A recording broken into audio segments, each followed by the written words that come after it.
Hello বন্ধুরা, পায়েল বক্সে তোমাদের সবাইকে স্বাগত। আশা করি তোমরা সবাই ভালো আছো, সুস্থ আছো। তো আমিও ভালো আছি। তো আজকে হচ্ছে কুজোগুড়ি লক্ষ্মী পুজো। তো সেটাই আমি তোমাদের সঙ্গে শেয়ার করব। আশা করি তোমাদের ভালো লাগবে। যদি ভালো লেগে থাকে তাহলে অবশ্যই লাইক, শেয়ার, কমেন্ট করবে। আর যারা আমার নতুন বন্ধুরা আছো প্লিজ সাবস্ক্রাইব করে পাশে থাকা বেল নোটিফিকেশনটা অল করে দিও, যাতে সবার আগে তোমাদের কাছে আমার ভিডিও নোটিফিকেশনটা চলে যায়। আর পুরনো বন্ধুদের অনেক অনেক অনেক ভালোবাসা পাশে থাকার জন্য। তো চলো সঙ্গে থাকো, দেখতে থাকো আমি কিভাবে লক্ষ্মী পুজোর সব আয়োজন করেছি একা হাতে, সেটাই তোমাদের সঙ্গে শেয়ার করব। তো দেখো বন্ধুরা, এখানে আমি আলপনা দিচ্ছি। তো কেমন হচ্ছে অবশ্যই কমেন্টে জানিও। তো এখন তো শুধু আলপনাটা দেওয়া শুরু করেছি, বেশিক্ষণ হয়নি। তো আমার দেওরকে বলেছিলাম একটু ভিডিও করে দিতে, তো ও একটু ভিডিও করে দিয়েছে। তো দেখতেই পাচ্ছ এখানে আমি আলপনা করছি। আর আমার ভিডিওটা এডিট করতে অনেকটাই লেট হয়ে গেছে, তাই একটু দেরিতেই তোমাদের কাছে ভিডিওটা পৌঁছাবে। তো চলো সঙ্গে থাকো, দেখতে থাকো। যদি ভালো লেগে থাকে তাহলে কমেন্টের মাধ্যমে অবশ্যই জানিও। তো দেখো, এই যে মিক্সচার গ্রাইন্ডারের বাটিটাতেই আমি করেছিলাম, আর কোনো বাটি নেইনি, এটা থেকেই দিয়ে দিচ্ছি। তো আলপনাটা আমি সবটা তোমাদের সঙ্গে শেয়ার করিনি, কারণ সবটা যদি শেয়ার করতে যাই তাহলে অনেকটাই বড় হয়ে যাবে। তো যেই কারণে আমি সবটা শেয়ার করিনি, কিছুটা অংশই শেয়ার করেছি। তো চলো এবার যাব আমি ভোগের রান্না করতে। তো দেখো এখানে ভোগের রান্না বসিয়ে দিয়েছি, তো দেখতেই পাচ্ছ। আর এখন ভাজির জন্য একটু কারকল, আলু, বেগুন এগুলি একটু ছোট ছোট করে কেটে নেব। তো দেখো তোমরা সঙ্গে থাকো, দেখতে থাকো। আশা করি তোমাদের ভালো লাগবে। যদি ভালো লেগে থাকে তাহলে অবশ্যই কমেন্টের মাধ্যমে জানাবে। তো চলো দেখতে থাকো।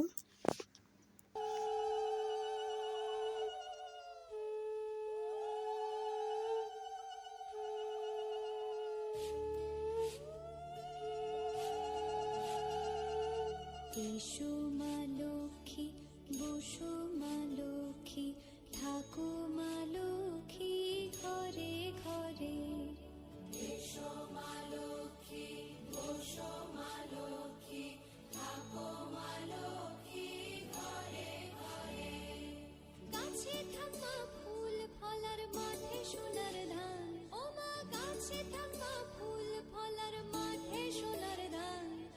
দুধে ভাতে বেঁচে থাক মা তোমার সন্তান, ও মা তোমার সন্তান। এসো মা লক্ষ্মী, বসো মা লক্ষ্মী, এসো মা লক্ষ্মী।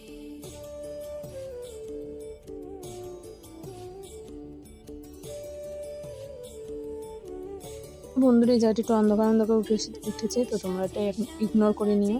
তো দেখো এখানে আমি খিচুড়িটা করে নিয়েছি। তো দেখতেই পাচ্ছ আর কি কি করেছি তোমাদেরকে দেখিয়ে দিয়েছি। এই যে দেখো, এটা একটা গেট করেছিলাম, মানে সব সবজি দিয়ে একটা গেট করেছি। আর এই যে এখানে ভাজাগুলো করে রেখেছি।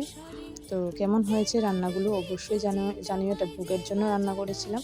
আর এই যে পুরোহিত মশাই চলে এসেছিলেন, আমাদের পুজো প্রায় কমপ্লিট। পুজোটা আমি তোমাদের সঙ্গে শেয়ার করতে পারিনি। তো চলো এবার আলপনা যে দিয়েছিলাম সেগুলোকে তোমাদের সঙ্গে একটু শেয়ার করে নিই, কারণ তখন ভিজে ছিল যে কারণে শেয়ার করা হয়নি। এখন তো একদম পুরো শুকিয়ে গেছে, একদম পুরো শুকনা। তো তাই তোমাদের সঙ্গে শেয়ার করে নিচ্ছি। পুজোর আগেই শুকিয়েছিল, কিন্তু তখন আর তোমাদের সঙ্গে শেয়ার করা হয়নি। এত তাড়াহুড়ো করে মানে পুজোর কাজ টাজ করে এক হাতে সব কিছু শেয়ার করা যায় না।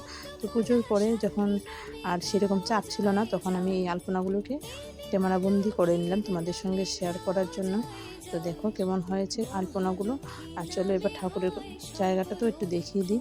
তো এই যে দরজা থেকে আস্তে আস্তে সুন্দর করে এইরকম করে নিয়ে গেছি আলপনাটাকে, মানে পুরো ঘরেই আলপনা করেছি। আমি প্রতি বছরই এরকম করে আলপনা করি। তোমাদের কেমন লাগছে অবশ্যই জানিও। তো দেখতেই পাচ্ছ এরকম করে আস্তে আস্তে করে একদম পুরো ঠাকুর ঘর পর্যন্ত নিয়ে গেছে। আমাদের হালকা ঠাকুর ঘর নেই, মানে শোবার ঘরেই ঠাকুর ঠাকুর বসানো আছে। তো সেটাই তোমাদেরকে একটু দেখিয়ে দিচ্ছি। এই যে দেখো, এখানে ঠাকুরকে পুজো দেওয়া হয়েছে। তো দেখতেই পাচ্ছ। তো তোমাদের তো দেখিয়ে দিয়েছিলাম, পুরোহিত মশাই পুজো দিয়ে গেছেন। তো দেখো এই যে ভোগ টুক সব রেডি করা হয়ে গেছিলো পুজোর আগেই, সুন্দর করে পুরোহিত মশাই পুজো দিয়ে গেলে। তো এখন হচ্ছে আমি একটু পাঁচালি করব, কারণ পাঁচালি না করলে লক্ষ্মী পুজো যেমন অসম্পূর্ণই থেকে যায়। তো দেখতেই পাচ্ছ। আর এই যে দেখো, একটু দূর থেকেও দেখিয়ে দিলাম। তো চলো সঙ্গে থাকো, দেখতে থাকো। পরচর্চা নিশিদিন করে, ধর্মগ্রন্থ নাহি ছুঁয়ে, উপন্যাস পড়ে, স্নানে ভোজন আর অকালে শয়ন, স্বেচ্ছামতো যথাযথা করে গমন, বাসি মুখে থাকে আর বাসি বস্ত্র পরে আপনাকে জ্ঞানী ভাবে, অহংকারে মরে, গুরুজনের প্রতি নাহি ভক্তি ব্যবহার, তাদের আগে করে নির্লজ্জ আচার, চাই যে ভবনে আগে থাকে শান্তিপূর্ণ, পাশে দেখি তাই অশান্তি আনিয়া সবে আমারে তারা, তাহাতে চঞ্চলা হয়ে ফিরি দাগতে, সকলে বলে চঞ্চলা আমারে, যে গৃহে প্রভাতে উঠি নারী সমুদয়, গৃহে সংস্কার করি ছিটায় গুময়, স্নান করি করে সবে দেবতা অর্চন, তৎপর গৃহ কাজে দে তারা মন, সদা সাদরে সময় মতো করে রন্ধন, সহস্তা যোচনে করে শিশুর পালন, উচ্চ মধুর সংশয় না করো মুনি আমার বচনে, অচলা হইয়া আমি থাকি যে ভবনে, নারদ বলে তুমি জগৎ ঈশ্বরী, সর্বশক্তিময় আর সর্ব অধিকারী, কৃপাদৃষ্টি করো যদি হতে পারে সবার প্রকৃতি সুখ শান্তি হয় সব, তবে সকলের ঘরে ধর্মচার ধর্মভাব সবার অন্তরে, লক্ষ্মী বলে মুনি তুমি ভক্তের প্রধান, তোমার ইচ্ছায় হয় সর্বত্র কল্যাণ, জগতের দুঃখ দূর পরিবারে তরে, যখন ইচ্ছা হয়েছে ইচ্ছা তোমার অন্তরে, অচিরে অবশ্যই আমি করিব পালন, চিন্তা না করি মুনি ইহার কারণ, অসম্ভব আশ্বস্ত হইয়া মুনি প্রণমিয়া পায়, প্রফুল্ল মনেতে এবে লইল বিদায়। তো দেখো বন্ধুরা, আমাদের পুজো কিন্তু পুরোই কমপ্লিট, একদম পাঁচালে টাচালে সব করা হয়ে গেছে, পুরোহিত মশাই পুজো দিয়ে চলে গেছেন। তো সময়ের মধ্যে পূর্ণিমা থাকতে থাকতে আমাদের পুজো কমপ্লিট হয়ে গিয়েছিল, কারণ আমরা বুধবার দিন দিইনি, বৃহস্পতিবার দিন পুজোটা দিয়েছি। তো দেখতেই পাচ্ছ সুন্দর করে এদিকে সব ভোগ টোগ লাগানো আছে এখন মায়ের কাছে। তো তোমাদের সঙ্গে একটু শেয়ার করে নিলাম। তারপরে তো একটু পর্দাটা ফেলে দিতে হবে ঘরের, তো পর্দাটা ফেলে বেরিয়ে যাব, তো তার জন্য তোমাদের সঙ্গে একটু শেয়ার করে নিলাম। এই যে দেখো এখানে আমাদের ঠাকুরকেও সেবা দিয়ে দেওয়া হয়েছে, তো দেখতেই পাচ্ছ। তো আশা করি তোমাদের কাছে আমার এই ছোট্ট ভিডিওটা ভালো লাগবে, যদি ভালো লেগে থাকে তাহলে অবশ্যই লাইক শেয়ার কমেন্ট করবে। তো খুব তাড়াতাড়ি অন্য ভিডিওতে দেখা হচ্ছে। Tata, bye bye.